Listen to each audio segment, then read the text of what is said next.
히브리 기자가 히브리서 9장 27절에 사람은 한 번 죽는 것은 정해진 이치다. 그런데 그 후에는 심판이 있을 것이다 라고 말씀하셨습니다. 근데 여러분 아시다시피 우리가 세상 사람들은 죽음 이후를 전혀 인정을 하지 않잖아요. 죽음 이후가 있다라는 생각을 하지도 않습니다. 그래서 이 세상 살아가는 나름의 그 한평생, 뭐 그게 100년이 될 수도 있고 90년이 될 수도 있는데 거기에만 온통 집중을 합니다. 왜? 죽음 이후에는 그게 중요한 것이 없고 인정을 하지 않으니까 그렇게 뭐 열심히 열정을 가지고 살아갈 이유가 전혀 없는 거예요.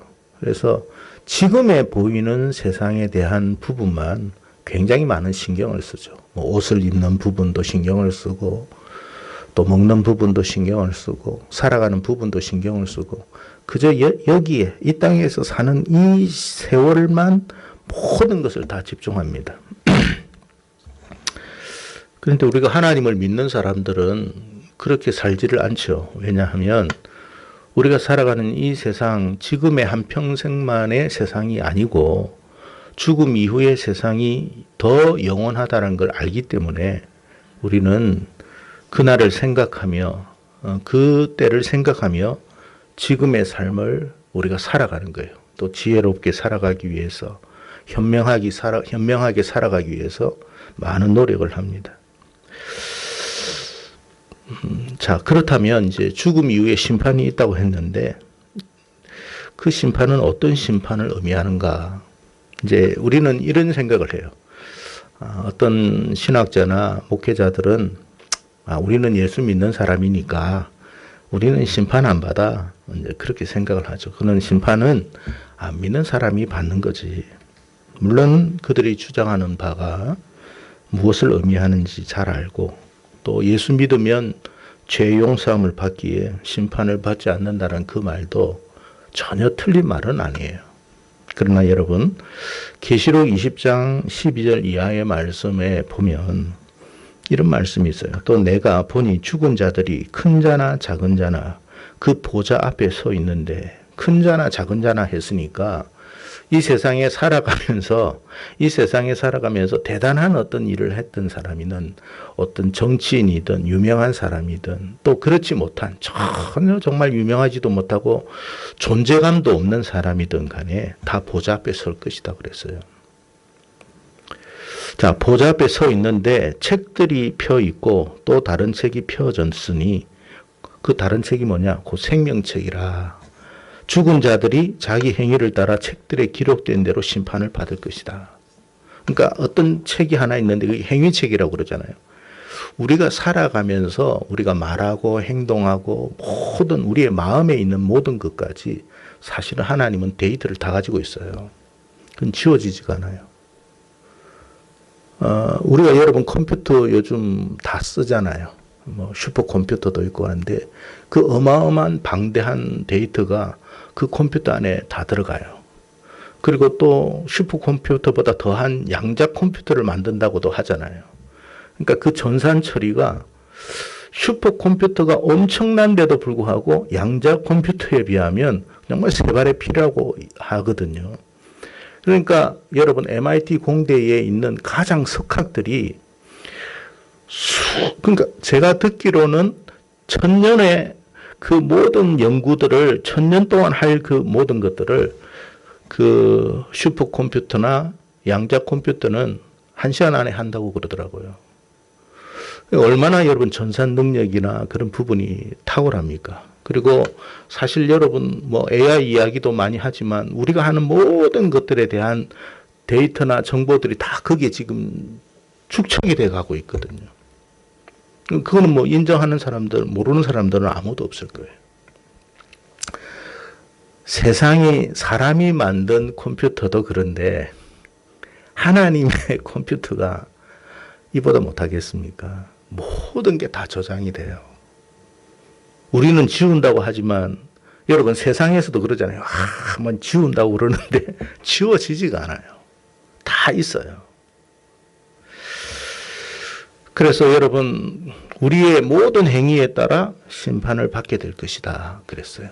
그래서 우리가 우리는 죽음 이후의 세상을 알기 때문에 또 심판이 있음을 알기 때문에 가급적이면 하나님이 기뻐하시는 뜻대로 살아가기를 애쓰잖아요. 물론 실수도 하고 연약함도 있고 부족함도 있는 건 사실이지만 때때로 그렇게 해서도 그럼에도 불구하고 우리가 그 뜻대로 살려고 애를 쓰고 또 그렇지 못했을 때 하나님 앞에 나와 회개하고 우리가 그렇게 한단 말이에요. 생명책에 다 심판, 그런 부분에 대해서 기록된 대로 심판을 받을 것이다. 그랬어요.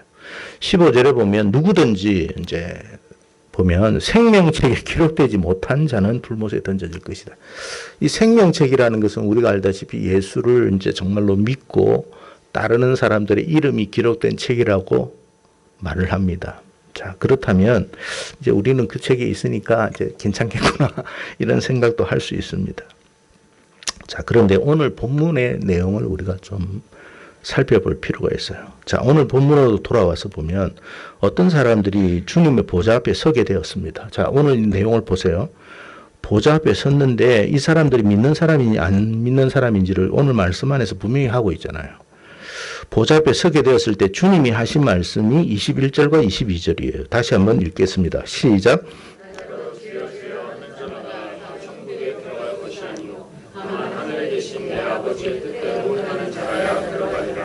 그날에 많은 사람이 나더러 주여 주여 우리가 주의 이름으로 선지자 노릇하며 주의 이름으로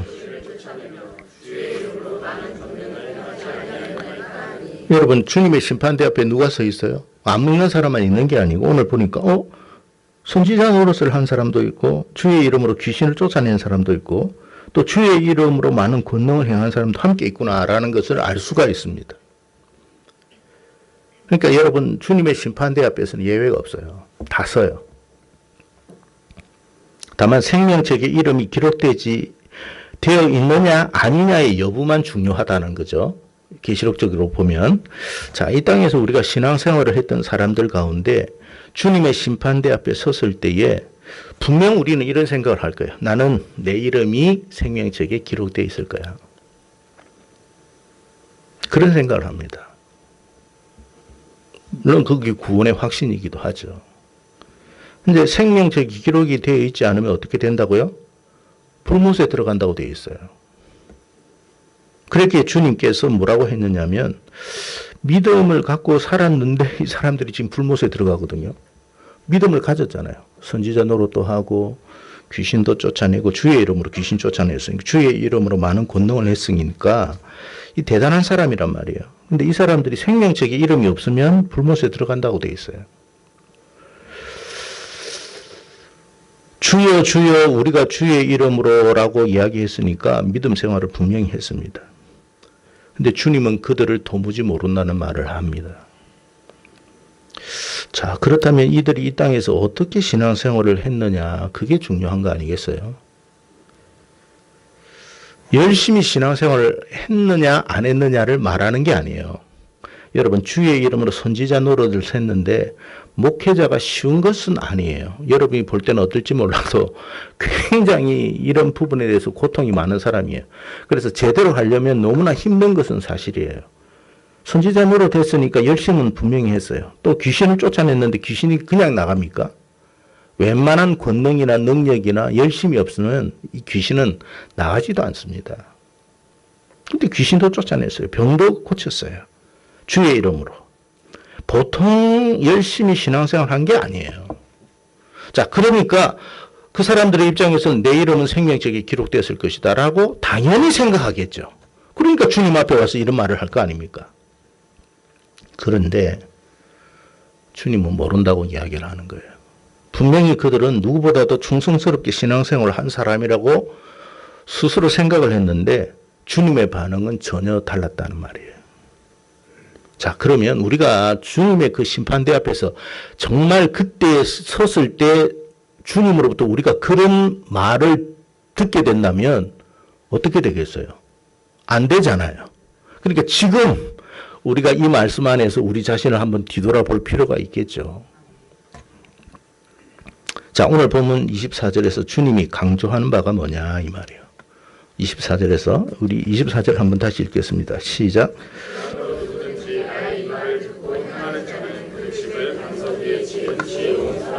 주님이 정말 우리가 신앙생활을 어떻게 했느냐의 판단 기준은 열심이 아니에요. 능력이 아니에요. 그것은 뭐냐? 주님의 말씀의 기준에 따라서 했느냐는 거예요. 그게 제일 중요한 거예요. 우리가 생각하기에, 내가 생각하기에요. 우리가 생각하기에, 내가 생각하기에, 내가 아무리 좋은 교회를 다니고, 아무리 열심히 있게 신앙생활을 해오고, 또 그 교회를 내가 부흥시키고 성장시키는데 큰 일을 했다 할지라도, 그 기준이 주님이 세워놓은 기준에서 벗어난다면, 나는 너를 모르겠다라고 말할 거라는 뜻이에요. 그래서 여러분 신앙생활에 가장 중요한 것은 열심이 아니에요. 어떤 능력이나 어떤 결과물이 아니에요. 중요한 것은 하나님의 말씀에 입각해서 했느냐라는 것이 중요하다고 주님은 말씀하고 있습니다. 그래서 우리가 신앙생활을 하는데 오늘도 마찬가지죠. 지금까지는 어떻는지 몰라도 오늘부터라도 우리는 신앙생활의 초점을 어디에 두어야 되느냐. 주님의 말씀에 기준 둬야 돼요. 그러니까 내가 생각하기 참 기특해. 내가 참 이런 거 열심히 했지. 그것이 기준이 되면 안 돼요. 그것도 귀한 것이지만 정말로 그것이 하나님의 기준 안에서 했느냐가 중요하다는 거예요. 예배도 마찬가지잖아요. 예배를 드렸으니까 나 예배 드린 거잖아. 근데 그 예배가 하나님이 받으실 만한 예배인가를 생각하며 예배를 드려야 되는 거예요. 주님의 예배의 기준은 뭐예요? 신령과 진정이에요. 주님의 예배의 기준은 신령과 진정이지 그냥 예배 자리에 앉아 있는 게 아니에요. 나는 그냥 예배 자리에 앉아 있었지 않습니까? 주일날 한 번도 안 빠졌다니까요. 나는 다른 친구들이 주일날 놀러 갈 때 놀러 가지도 못했다니까요. 너무 그것이 속상했어요. 그분들도 왜 나를 모른다고 하십니까? 할 수도 있어요. 주님의 기준은 안 빠진 것도 중요하지만 신령과 진정이에요. 여러분 과거 바리새인들의 모습, 서기관들의 모습을 한번 생각을 해봅시다. 종교 지도자들이 그때 당시에 사람들이 정말 얼마나 열심히 종교 생활을 했는지 우리가 좀 짐작할 수 있잖아요. 누가복음 18장 11절과 12절에 바리새인이 이런 말을 합니다. 서서 따로 기도하여 이르되 하나님이여 나는 다른 사람들, 이제 다른 사람이라는 건 불신자들을 말하는 게 아니에요. 같은 교회 생활을 하는데 나는 다른 교회 다니는 성전을 다니는 사람들과 좀 다릅니다. 곧 토색하지 않고 불의하지 않고 간음하지 않았습니다. 여러분 참 바르게 신앙생활 했잖아요. 토색하지 않고 불의하지 않고 간음하지 않고 교회 다니면서도 아닌 말로 바람 피우고 별짓 다 하는 사람들 얼마나 많습니까? 그러면서도 뭐 예배 장소에 앉아 있고 그런 사람하고 달라요. 토색하지도 않고 불의하지도 않고 간음하지도 않는 자들. 특히 이 세례와도 같지 않음을 감사합니다. 또한 여기에 그친 게 아니에요. 나는 1회에 2번씩 금식합니다. 1회에 2번씩 금식합니다. 일주일에 한 번, 일주일에 꼭 이틀은 금식합니다. 우리가 사실 금식하는 게 쉬운 게 아니잖아요. 참 어려운 부분이 왜 정말 이렇게 힘들게 살아가는 삶이 사람이 한 끼라도 안 먹으면 요즘 또 특히 이렇게 더운 날에 너무 지쳐서 쓰러져요. 그런데도 이 사람은 여러분 제가 이스라엘 가보니까 기본 날씨가 40도야. 근데 거기에서 금식을 한다고 생각해 보세요. 쉽겠습니까? 그것도 이틀씩이나 일주일에 2번씩이나 합니다. 보통 열심히 아니에요. 정말 나름의 최선을 다한 거예요. 소득의 11조를 드립니다. 11조도 자기가 마음에 내키는 대로 드리고 안 드리고 하는 사람이 아니라 정말 정확하게 이스라엘 사람들은요. 콩을 기준으로 한다면 콩알까지 세는 사람들이에요. 딱 정확하게 10분의 1. 지금도 그래요. 근데 제가 이스라엘 가보니까 그때 안식일이었는데 그들의 기준에 안식일, 우리는 토요일이죠. 엘리베이터를 탔는데 이게 안 누르는 거예요. 진짜 안 누르더라고. 왜? 이 노동이니까. 우리는 상관없잖아요. 누르자는 그냥. 철저하더라고요. 저번에도 제가 이야기했죠. 어떤 이스라엘 사람인데, 유대인인데, 미국에 있는 사람인데, 이 사람은 유대인이고, 우리 한국 사람이 있는데, 막 자기를 급하게 뭐 이렇게 불렀대요. 그래서 뭔가 싶어서 다급하게 가보니까, 시계가 고장났는데 좀 약 좀 갈아달라고. 우리가 생각할 땐 그 자기 집에 있는 시계 약은 자기가 갈면 되잖아요. 근데 안식일이니까 안 간 거예요. 남들은 안식일을 지키든 말든 상관없고 자기만 지키면 된다는 게 유대인의 생각이에요. 그만큼 철저히 합니다. 그게 유대 전통파 유대인들의 모습이에요. 우리하고의 신앙의 어떤 그 열심의 기준이 비교할 수가 없다라는 걸 제가 말씀드리고 싶은 거예요. 자, 문제는 뭐냐면 그들은 바른 신앙생활을 하고 있느냐는 거예요. 우리가 볼 때는 아니죠. 왜? 첫째는 예수님을 구세주로 믿지는 않아요. 그러니까 그게 자기들은 바르게 열심히 하나님을 위해서 최선을 다해서 열심히 신앙생활을 한다는데 우리의 기준으로 보면 그 사람은 잘못된 신앙생활을 하는 거란 말이에요. 마찬가지로 우리도 그럴 수도 있다는 거예요. 내 기준에서는 바르지만 내 기준에서는 열심이지만 하나님의 기준에서는 아닐 수도 있다는 거예요. 여러분, 주님이 그들을 향해서 뭐라고 이야기했습니까? 너희는 너희 아비 마귀에게서 났다 그랬어요.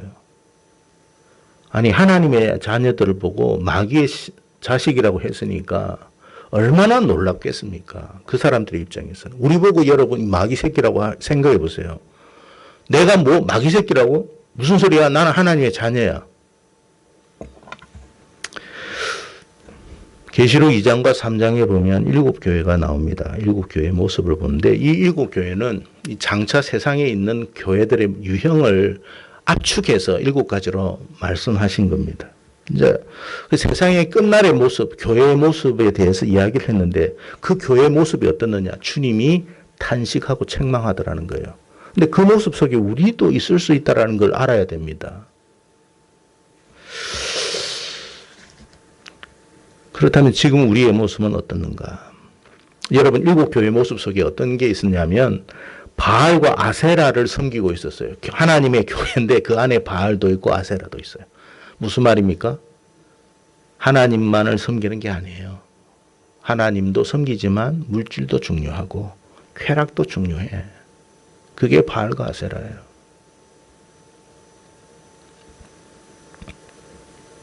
지금 우리의 모습은 그렇지는 않은지. 여러분, 에베소 교회는 첫사랑을 잃어버린 교회의 모습이라고 그랬어요. 열심은 있는데 첫사랑은 없어요. 그러니까 여러분, 열심히 신앙생활을 하는데 하나님에 대한 사랑은 없어요. 열심히 예배는 드리는데 하나님에 대한 그런 애틋한 마음도 없어요. 그냥 참석하는 거예요. 습관적으로. 그게 에베소 교회였어요.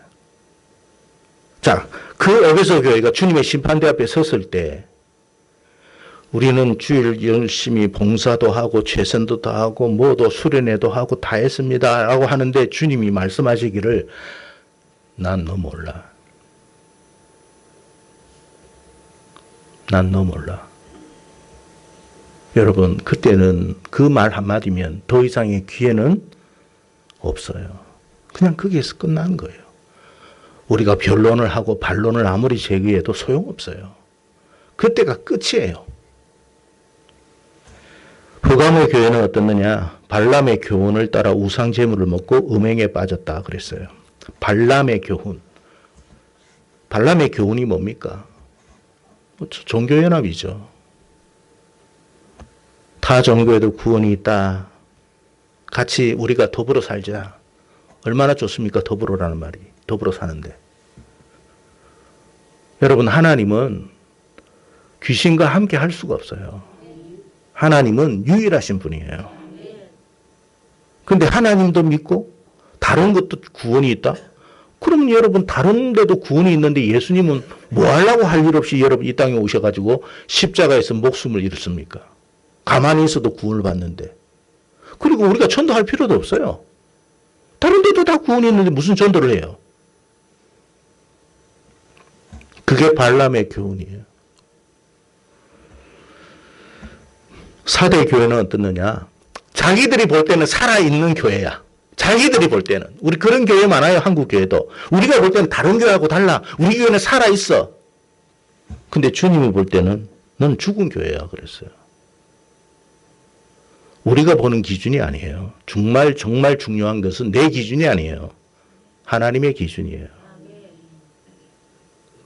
내가 아무리 내가 살아있다 해도 무슨 소용이 있어요. 주님이 죽었다는데.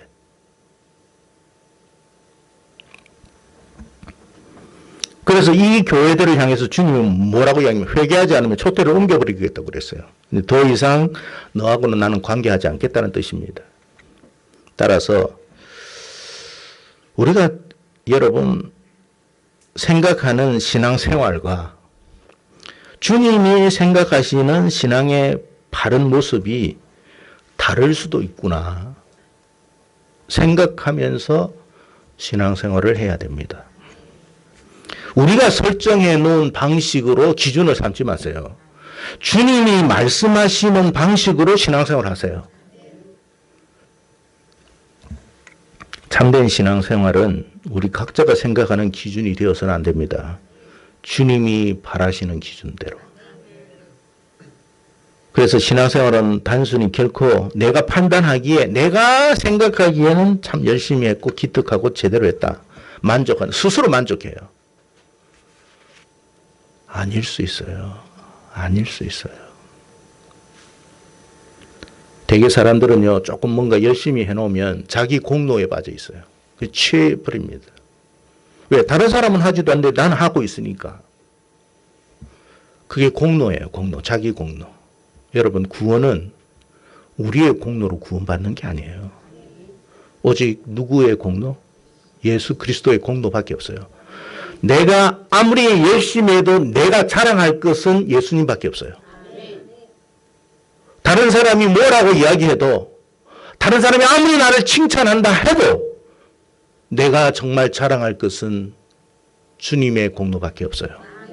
그게 바울의 고백이었어요. 근데 내가 진짜 그렇게 살아가느냐는 거예요. 조금 교회에서 열심히 하면 다른 사람을 좀 하대하듯이 평가하고 살아가고 있지는 않습니까? 주님이 전혀 우리에게 그렇게 요구하신 적도 없는데 우리는 그렇게 판단하는 거예요. 그게 교만이에요, 교만.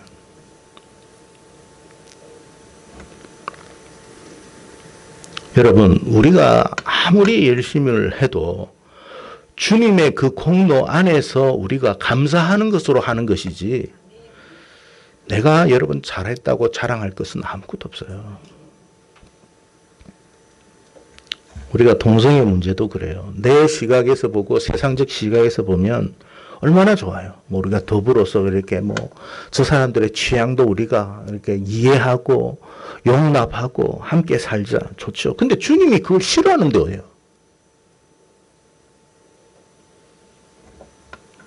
결혼의 문제도 그렇고 이혼에 관한 부분도 그래요.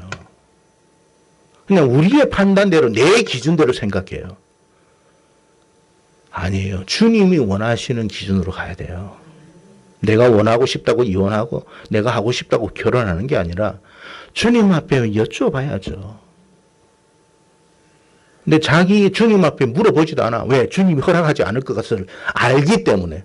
알면서도 하는 거예요. 그것이 이제 주님이 더 좋게 생각하지 않는 거죠. 술, 담배도 마찬가지예요, 여러분.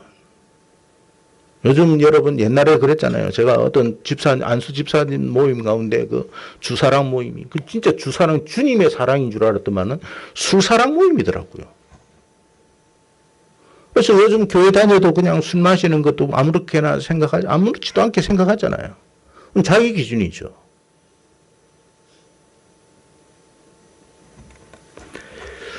술을 한 잔 마셨다고 지옥을 간다는 말이 아니에요. 그 마음가짐과 태도가 잘못됐다는 거예요. 부모 자식 간의 문제도 마찬가지고 사회생활도 마찬가지예요. 내가 볼 땐 부모님 이 정도면 내가 효도하는 거 아니야? 꼬박꼬박 한 달에 그 용돈도 10만 원씩 드리고 다른 식구들은 안 드린다니까. 나는 드린다니까. 자기 기준이죠. 우리는 하나님의 말씀 안에서 우리가 우리의 모습을 봐야 돼요.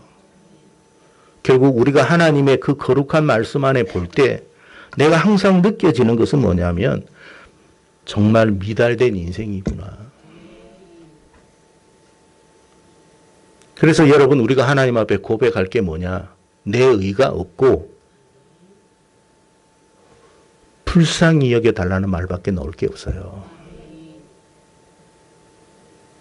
그리고 나를 합리화하도록 해서 불쌍히 여겨달라는 말이 아니고 최선을 다해도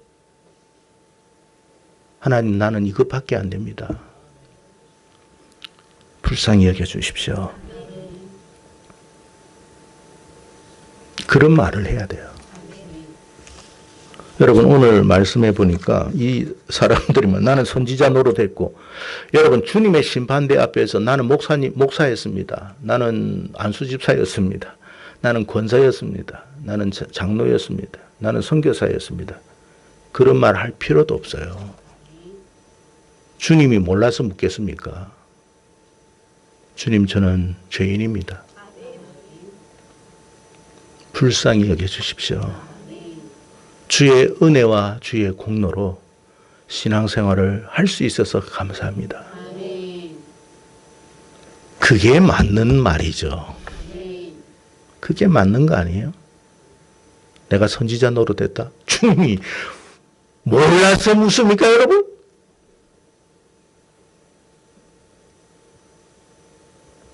주님 귀신 쫓아낸 걸 모르겠어요? 주님이 능력 주지 않으면 귀신을 쫓아낼 수도 없는데?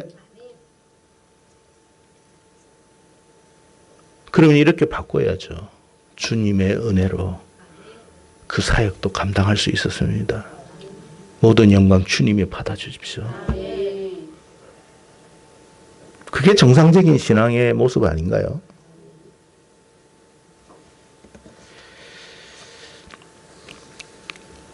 제가 말씀드리고 싶은 것은 뭐냐면 요즘은 신앙생활을 해도 전부 다 하나님의 기준이 아니에요. 자기 기준으로 하려고 그래요. 내가 볼 때는 이게 맞고 여러분 내 기준으로 우리는 신앙생활을 하면 안 됩니다. 그리고 우리 교회의 기준도 아니고 한국 교회의 기준도 아니에요. 하나님의 기준이 뭔가를 항상 살펴야 돼요. 그래서 여러분 주여 주여 한다고 다 천국 들어가는 게 아니다. 이 사람이 주여 주여라고 했잖아요. 주여 주여를 왜 두 번이라고 표현했겠어요? 굉장히 주님 중심이라고 생각하며 살았던 거예요. 근데 사실은 주님 중심이 아니었어요. 자기 중심이었지. 모든 게 나의 기준이 되면 안 됩니다. 모든 게 주님의 기준이 돼야 돼요. 주님이 원하시는 게 뭘까? 주님의 뜻이 뭘까요? 주님이 원하시는 대로 제가 되기를 원합니다. 주님 제가 이런 결정 저런 결정을 합니다. 우리가 기도할 때 자기가 미리 다 결정을 해놓고 하나님의 뜻을 물어. 여러분 그거 진짜 나쁜 거예요.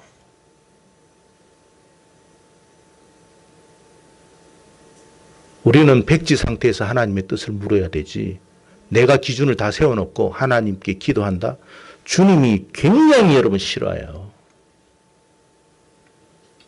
그럼 기도를 왜 하니? 기도 A라고 기도를 하자고 해놓고 결정은 B를 결정해. 주님을 농락하는 겁니까? A가 되든 B가 되든 하나님의 뜻이라면 그 뜻대로 되기를 원하고 내가 그 뜻에 따라 순종할 수 있게 해주십시오.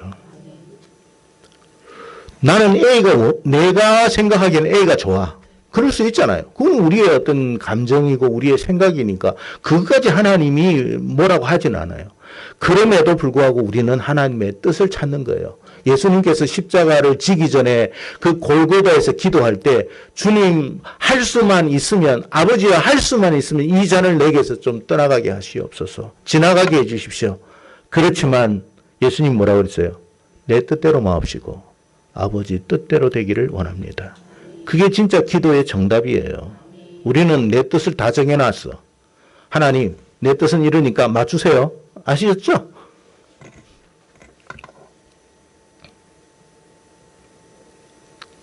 그런 신앙생활은 그건 진짜 신앙생활 아니에요. 우리가 좀 바르게 신앙생활을 했으면 좋겠습니다. 왜 해야 되느냐? 우리는 이 땅의 세상, 이 땅의 삶만 다가 아님을 알잖아요. 어차피 우리는 죽으면 주님의 심판대 앞에 서요. 인정하든 인정하지 않든. 그때 주님이 나를 어떻게 평가할 것인가. 그게 진짜 중요해요. 왜? 우리는 100년으로 끝나는 인생이 아니라 영원히 남았잖아요. 그 영혼을 주님과 보낼 것인지, 지옥으로 갈 것인지. 두 가지밖에 없어요. 우리는 주님과 영원히 바라야 돼요. 주님과. 그래서 여러분 예배를 드릴 때도 주님이 기뻐하는 예배를 드리세요. 말씀을 듣는데 다리를 꼬은다? 여러분 한번 대통령 앞에 가서 다리 꼬아 보세요. 할 수 있는지. 태도부터 달라요. 태도부터. 존다? 대통령 앞에 가서 한번 해보세요. 할 수 있는지. 김정은 앞에서 누가 졸았더니 그냥 총살시켜버리잖아요. 옷을 입는 것도 마찬가지예요. 내가 가장 좋은 옷. 내가 주님 보시기에 가장 멋진 모습으로 난 주님께 갈 거야. 그럼 주님은 어떻게 하겠어요? 주님도 가장 좋은 모습으로 당신을 대할 거예요. 거지 같은 것을 입고 와가지고 주님 앞에 앉았다고요? 거지처럼 여러분을 대하면 좋겠습니까? 아니잖아요. 장례식도 마찬가지예요. 장례식에 있었을 때 가장 여러분 우리가 금정 양복을 입고 넥타이를 하는 이유가 뭐예요? 돌아가신 고인에 대한 예의예요. 예의. 근데 요즘은 그런 것도 없어요.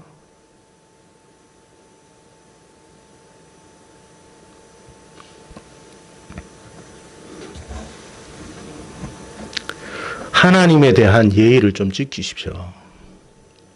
하나님에 대한 예의. 우리가 여러분 성가대 옷을 이렇게 길게 입어요. 왜 입는 줄 아세요? 이스라엘 사람들이 얼마나 덥습니까? 40도 이상인데 제사장들은요. 소매가 손가락이 안 보여요. 발도 안 보이고. 왜 그런 옷을 입게 했어요? 우리가 하나님 앞에 부끄러운 죄인임을 그 의복을 통해서 나타내게 하기 위해서 그런 거예요. 근데 요즘은 편리성. 야, 덥잖아. 그래서 요즘 미국 교회를 보니까 여자 목사님들이 많잖아요. 거기도 많거든요. 미니스커트를 입고 설교를 하더라고. 어느 정도 미니스커트냐? 엉덩이 라인이 다 보이는.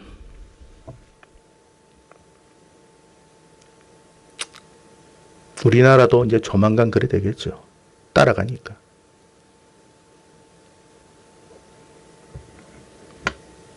남자 성도들이 많이 모인대요. 내 기준에서 사람들의 요구에서 신앙생활 하지 마세요. 하나님의 기준에서 하세요. 하나님이 원하시는 뜻대로 하겠습니다. 그럼 세상과는 안 맞아. 그러니까 세상으로부터 비웃고 조롱을 당할 수도 있어.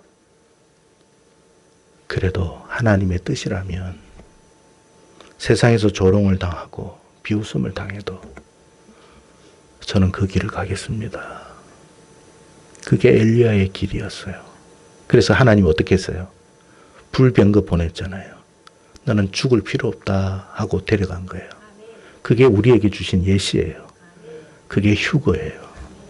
너는 죽을 필요 없다. 많이 고통당하고 죽는 것보다 은혜롭게 가는 게 낫잖아요.